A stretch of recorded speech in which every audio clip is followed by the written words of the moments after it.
Welcome to April Forethought. I'm Nathan Garcia. This is my colleague Lauren Fiffick. Hi, thanks for joining. And if you are watching this video, you are a subscriber to our monthly newsletter, so thank you for taking the time. And today we are going to talk a little bit about portfolio diversification. It's what we wrote in the letter, so we're going to talk a little bit more about it today.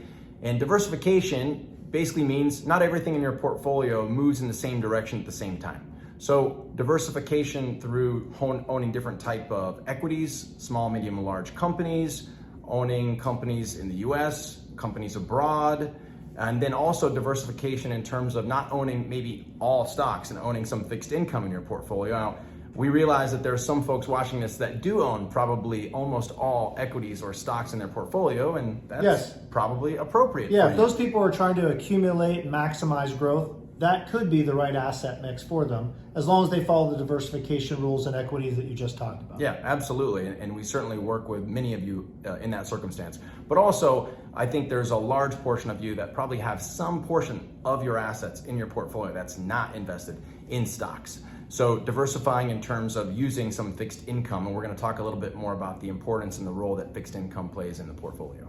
Yeah, so fixed income can be, just like Nathan said, items that you have in your portfolio that are made up of bonds. Again, U.S., non-U.S., government bonds, corporate bonds, etc. But we also want to make sure that you're thinking about and letting us know so that we can help you with items that you may have on your balance sheet that we don't see. So cash in your bank account, maybe that's not earning the same as it was, or your expectation of how inflation is going to be, that's not keeping pace. Maybe you have certificates of deposit, maybe you have US Treasury bonds that you bought. Those are all things that fall into that same category of fixed income.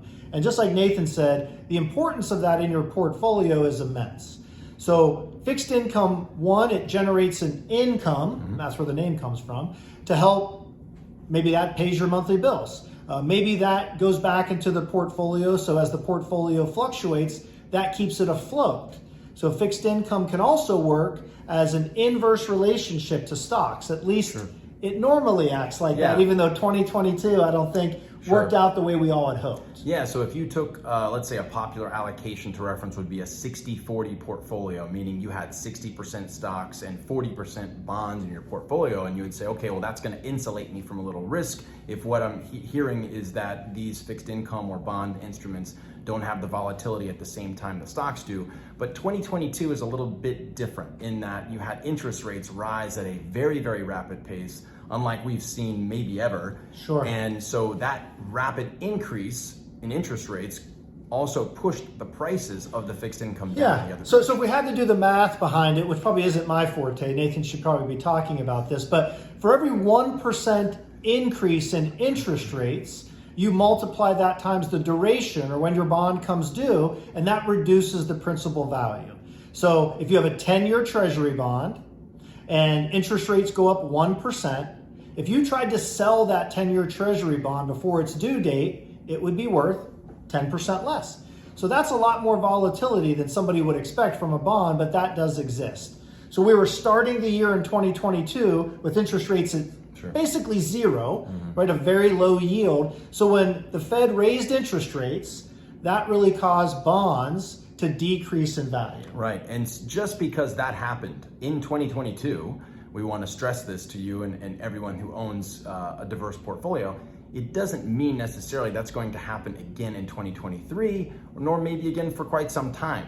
So I think having fixed income or having bonds, having that exposure in your portfolio can indeed buoy your value during times of stock volatility. Just because it didn't happen over the last 12 months, a lot of people are kind of saying, well, I'm kind of done using that strategy, it didn't work, and a lot has been written and a lot has been said about that. So we want to make sure we're addressing those. Yeah, and even more important is think about how long you're accumulating assets. Maybe that's 30 years. So is 1 year difficult? Yes, absolutely, we recognize that. Does that change your overall plan? We don't think so. And same for distribution. If you retire, and the way that everyone's aging now, you live another 30 years, you need that portfolio to distribute those assets. Nathan's going to live forever. Yeah. You want to make sure you have a diverse portfolio. A one bad year should make you stray from that solid platform.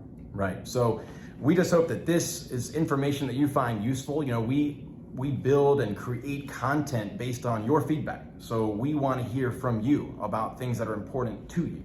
Absolutely. And Nathan and I were talking earlier. A client talked to us recently that she was wondering, hey, is it okay to share this content with other people? Right? This is not just for our clients or newsletter subscribers. It's for anybody that you think this could benefit. We definitely want to help you, but we also want to help anybody that you think is important in your life.